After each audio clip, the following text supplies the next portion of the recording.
문화계에는 올 한 해 좋은 일이 많았습니다. 이 무용계 최고권위 수상이 나오는가 하면 문학계에서도 처음으로 메디치상을 거머쥐는 등 반가운 소식이 잇따랐는데요.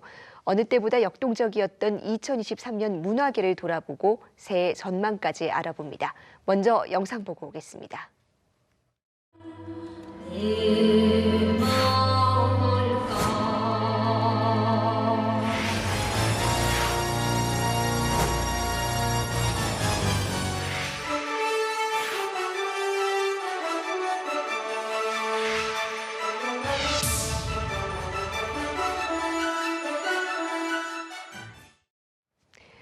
네, 2023년 문화계 결산 취재 기자와 조금 더 짚어보겠습니다.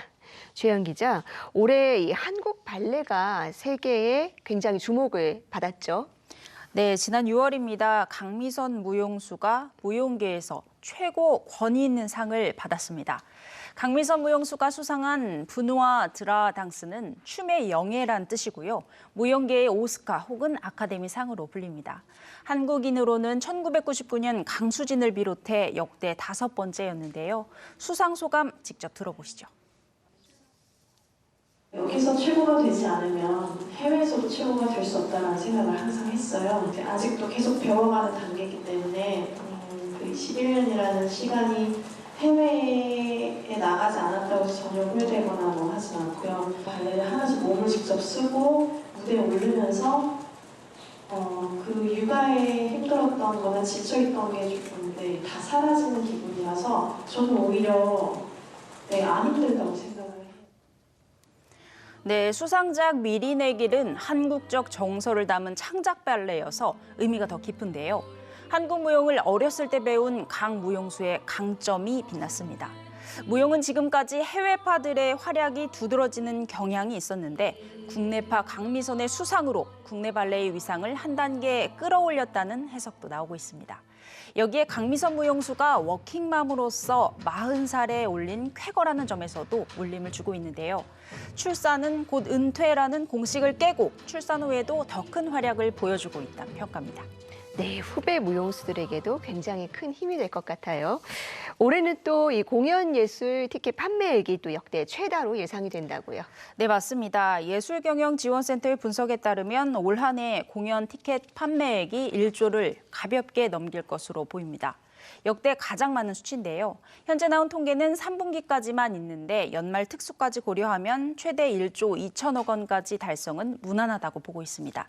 올해 공연계 특징은 공연의 다각화로 요약할 수 있습니다. 뮤지컬뿐 아니라 조성진, 임윤찬 등의 클래식 공연도 인기를 얻었고요.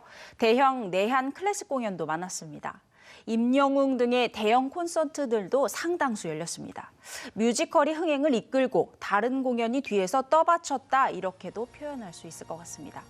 공연계 흥행을 주도한 뮤지컬 부문은 자세히 살펴보면요. 올 한 해 유독 대작들이 무대에 많이 올랐습니다. 대표적으로 오페라 유령이 흥행을 이어갔는데요.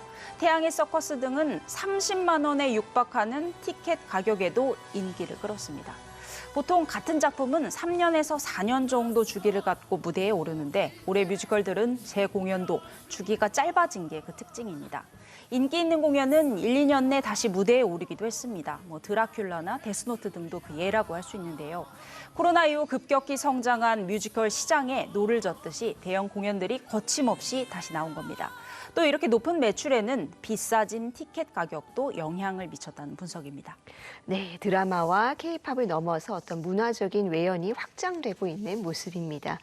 문학계에도 좋은 소식이 있었죠. 네, 지난 11월이죠. 소설가 한강이 프랑스 메디치 외국 문학상을 수상했습니다. 한국인 최초입니다.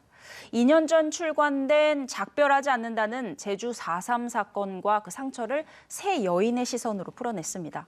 이 책은 출간 직후부터 평론가들의 반응이 상당히 좋았다고 합니다. 문학계뿐 아니라 국내 출판 쪽도 수상을 계기로 국내 시장의 한계를 극복하고 세계 시장에 진출할 준비를 한다는 분위기입니다. 네, 언어의 장벽을 넘어서 이 세계로 뻗어나가는 우리 문화 그리고 미술의 약진도 눈에 띈 것 같습니다. 어땠습니까? 네, 맞습니다. 국립현대미술관에서는 올해를 미술 한류 원년으로 삼은 후에 해외 미술 교류를 공격적으로 하고 있는 상황입니다.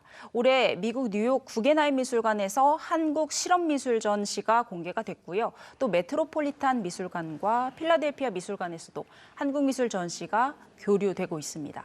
세계적인 스타 RM을 통해서 소개된 고 윤형근 작가 등 국내 근현대 작가들이 해외 관심을 뜨겁게 받고 있는 상황이고요.